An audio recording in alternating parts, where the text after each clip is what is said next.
Greetings, Earthlings and Gearheads. This is how to calibrate the voltmeter on a Furman IT-1210.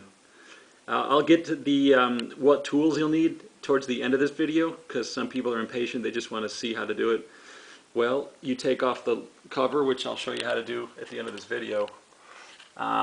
You plug in your unit. I don't have it plugged in because my voltmeter is actually reading quite accurately. You plug it in, you turn this on, you will hear this relay click, then you'll see this go from red to amber and then to green for the soft start, and then you are ready to go. Your voltmeter will light up, and there's two boards here.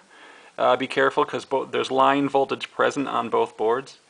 You're going to go to the second board here where the voltmeter is, and there's your trim pot. It takes a minute for the focus to adjust, but it's VR1. It says voltage adjust right on it. It's just a little trim pot.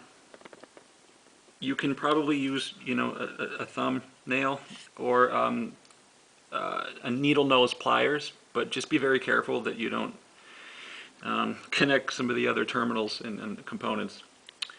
And you just adjust either left or right with precision, and you should get what you're looking for. Okay, so that's how to do it. What tools you'll need. Get yourself a good voltmeter. I use the Fluke 87 True RMS multimeter. You're going to switch that on volts, of course, AC, and you're going to get started that way. You stick your two probes in there, one on the neutral side and the other one on the hot side, and you should be able to get a reading, and then you can just adjust it there. To remove the cover, you'll need two tools. You'll need, because you've got two different screws, this one right here, which has a flat head. That's taken a long time to focus, but it's a bolt that's hexagonal, I believe, and there's also a flat head you can use, but I recommend just using a socket, which is a 1/4 inch. I'm using a driver, which is this guy here, with that kind of head.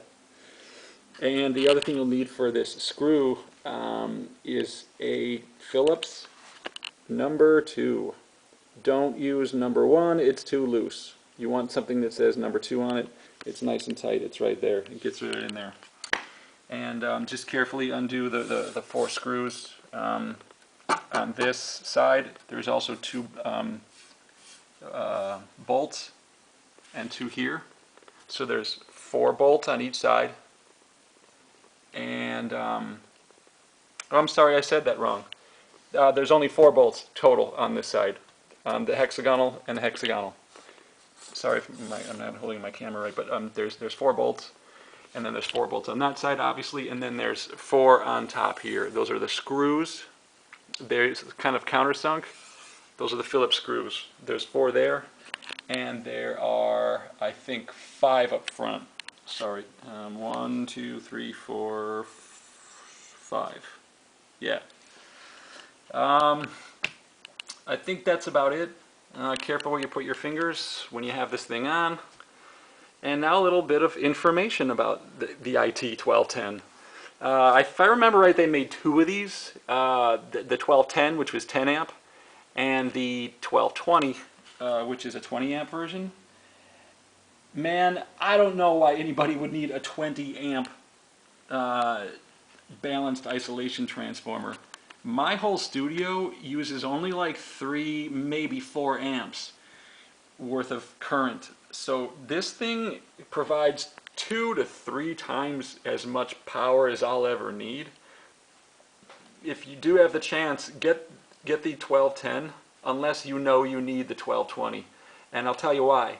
Not only is this thing big, but it's very heavy. It weighs in at over 55 pounds. If you're in the metric world, that's over 25, it's like exactly 25 kilograms. So it's heavy. And I forgot to mention that if you are in Canada or Mexico or somewhere in metric European land, instead of a 1/4 inch driver, you can use, I think it's like 6.5 millimeter. And that's how you get that thing off in the metric world. What else do I have to tell you about this? Oh yeah, this thing, it's amazing. I wrote it down. This thing was $8.99. It's sold for $8.99 in the stores in the year 2001. This one's dated. Furman dates most of their stuff inside, and this was made in May, and it was bought in July, I believe. So just a couple, 2 or 3 months later. Yeah, 2 months later. Yeah, so it's sold for $8.99 and plus tax, whichever state that or country you live in. They're going to add tax, baby.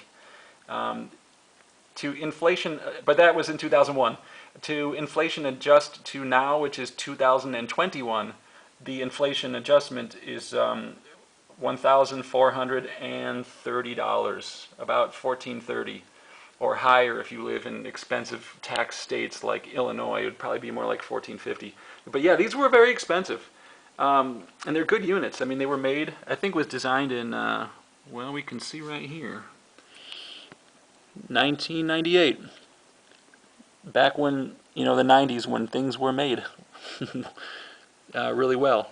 Nowadays, people are making their crap in China, and the stuff just sucks, in my opinion. This is made in USA. I'm really happy with it.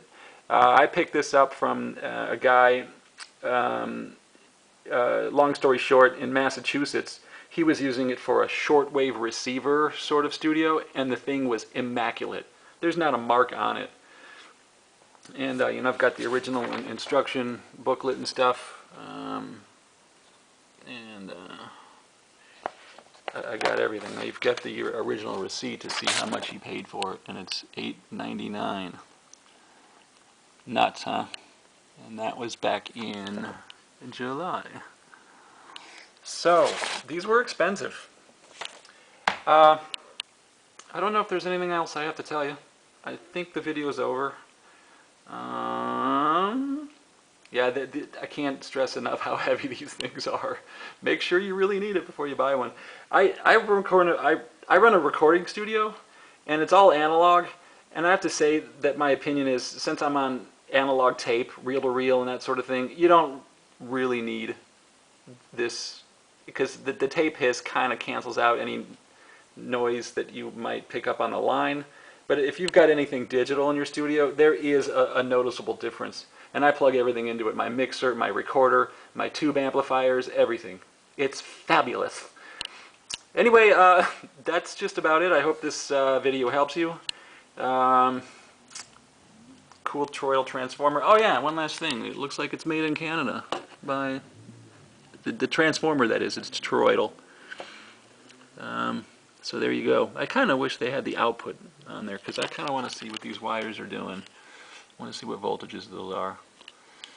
But yeah, it's a pretty complex grounding scheme and all that stuff. And the sound difference between my balanced transformers and my isolated blah blah blah blah. I've got an isolation transformer, just a plain old, you know, wherever it is, isolation transformer. I gotta find it before I move my camera around my mess. But yeah, the difference was minimal. I'm sorry to admit. I spent a lot of money on something that I kind of didn't need. But I'm a Furman freak. I really like their products, especially the ones from the 90s. Stuff that's made in Green Bay, California, or Petaluma, California. Those were back in the 90s, back in the good old days. I have a Furman AR-117. And if anybody wants to donate their Furman AR Pro, I've been looking for one of those for 20 years. They're just so expensive. Anyway, the video is pretty much over. I hope you enjoyed it.